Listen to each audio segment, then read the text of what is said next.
जय Hind everyone, welcome back to our YouTube channel DS classes. आज हम बात करने वाले हैं फिजिक्स की क्लास नंबर 2। तो स्टार्ट करते हैं हम आज की क्लास को। आज की क्लास का पहला क्वेश्चन आप लोगों के सामने, समुद्र की गहराई किस यंत्र द्वारा मापी जाती है? Hygrometer, anemometer, pedometer, hydrometer. जो पेडोमीटर है, आपको ये फेदोमीटर भी कहीं कहीं लिखा हुआ मिल सकता है। तो बताएंगे इस क्वेश्चन का राइट ऑप्शन कौन सा रहेगा। अगर हम बात करें कि समुद्र की गहराई, तो समुद्र की गहराई देखिए फेदोमीटर के द्वारा मापी जाती है या फिर पेडोमीटर, इसलिए इस क्वेश्चन का ऑप्शन नंबर सी सही हो जाएगा। बात करते हैं नेक्स्ट क्वेश्चन नंबर 2 कि ध्वनि की तीव्रता के मापक को कहते हैं, यानी कि ध्वनि जिससे मापी जाती है उसको क्या कहते हैं? डेसिबल, अश्वशक्ति, सेंटीग्रेड, मिलीग्राम। जो है ध्वनि की तीव्रता, तो ये सभी लोग जानते हैं कि डेसिबल के द्वारा मापा जाता है, इसलिए इस क्वेश्चन का ऑप्शन नंबर ए सही हो जाएगा। बात करते हैं क्वेश्चन नंबर 3 की। क्वेश्चन नंबर 3 है, कार्य का मात्रक होता है। कार्य का मात्रक निम्न में से कौन सा है? न्यूटन, जूल, वाट या फिर डायन। जो कार्य का मात्रक होता है वो आपका जूल होता है, इसलिए इस क्वेश्चन का ऑप्शन नंबर बी करेक्ट हो जाएगा। बात करें अगर न्यूटन की, तो न्यूटन ये फोर्स का होता है और डाइन भी होता है, और वाट जो होता है पावर का मात्रक है। बात करते हैं क्वेश्चन नंबर 4 की। आप लोगों के सामने है क्वेश्चन नंबर 4, क्यूसेक से क्या मापा जाता है? जल की शुद्धि, जल की गहराई, जल का बहाव, जल की मात्रा। बात करें इस क्वेश्चन की, तो ये क्वेश्चन जो है मोस्ट इम्पॉर्टेंट रहने वाला है आपकी सभी एग्जाम्स के लिए, क्योंकि यह कई बार पूछा गया है क्वेश्चन। क्यूसेक से आप क्या मापते हैं? तो जल की शुद्धता इसे नहीं मापी जाती है, और जल की गहराई भी नहीं मापी जाती है। अगर हम बात करें जल का बहाव, तो जल का बहाव क्यूसेक के द्वारा मापा जाता है,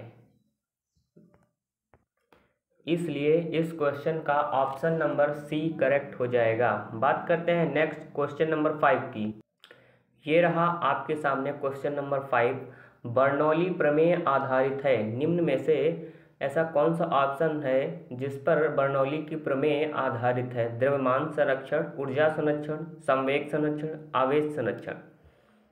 अगर हम बात करें कि बर्नौली की प्रमेय जो है ये आप लोगों का ऊर्जा संरक्षण पर आधारित है, इसलिए इस क्वेश्चन का ऑप्शन नंबर बी करेक्ट हो जाएगा। बात करते हैं नेक्स्ट क्वेश्चन नंबर 6 की कि न्यूटन इंटू मीटर मात्रक है। न्यूटन इंटू मीटर किसका मात्रक है? इन चारों ऑप्शंस में देखकर बताएंगे। त्वरण का, बल का, या पृष्ठ तनाव का, या फिर ऊर्जा का। अगर हम बात करें कि त्वरण, तो त्वरण का फार्मूला आप लोगों को पता होना चाहिए, और बल की बात करें तो बल का भी आप लोगों को फार्मूला पता होना चाहिए, तभी आप इससे जो है मात्रक निकाल सकते हैं।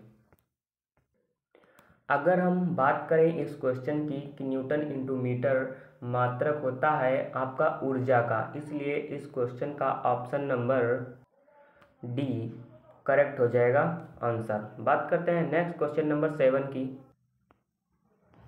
क्वेश्चन नंबर 7 है, किस द्रव का घनत्व सबसे कम होता है? द्रव का घनत्व सबसे कम निम्न में से किसका होता है? स्वच्छ जल, नमकीन जल, पेट्रोल, मरकरी। इन चारों ऑप्शंस में से कौन सा ऑप्शन करेक्ट रहेगा इस क्वेश्चन के लिए बताएंगे सभी लोग। अगर हम बात करें इस क्वेश्चन की, तो द्रव का घनत्व डेंसिटी किसकी कम होती है? तो इसमें सबसे कम पेट्रोल की होती है, इसलिए इस क्वेश्चन का option number C option correct हो जाएगा। बात करते हैं क्वेश्चन नंबर 8 की।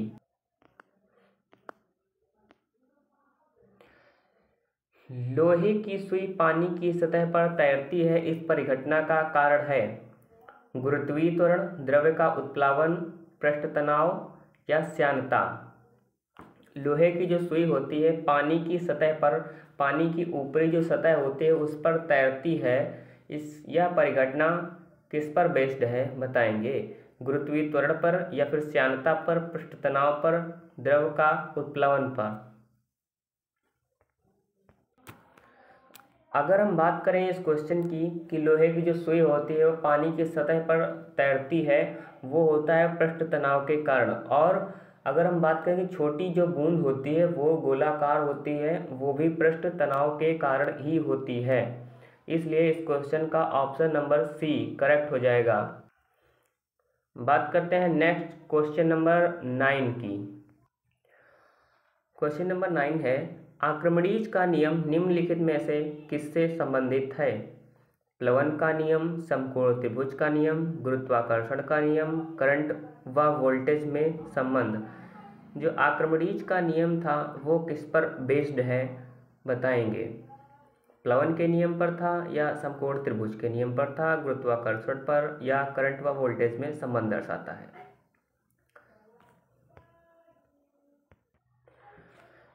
अगर हम बात करें इस क्वेश्चन की तो इस क्वेश्चन का जो है ऑप्शन नंबर ए करेक्ट हो जाएगा, क्योंकि आर्किमिडीज ने जो है प्लवन का नियम दिया था। बात करते हैं नेक्स्ट क्वेश्चन नंबर 10 की। एक कार की गति 36 किलोमीटर प्रति घंटा है, इसे मीटर प्रति सेकंड में व्यक्त कीजिए। जो कोई कार है 36 किलोमीटर पर घंटे की रफ्तार से चल रही है, उसमें जो है उसकी गति मीटर पर सेकंड में चेंज करनी है।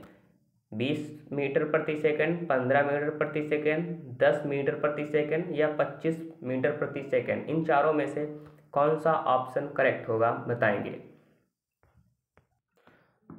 अगर हम बात करें कि किलोमीटर से मीटर पर सेकंड में कैसे चेंज करते हैं, वो हम बताते हैं आप सभी लोगों को प्रोसेस। सभी किलोमीटर पर घंटा की राशियों को चेंज करने के लिए 5/18 से मल्टीप्लाई करते हैं। अगर हम बात करें इस क्वेश्चन की तो आप सभी लोग 5/18 इंटू 36 करेंगे तो आप लोगों का निकल करके आएगा 10। इसलिए इस क्वेश्चन का ऑप्शन नंबर सी करेक्ट हो जाएगा।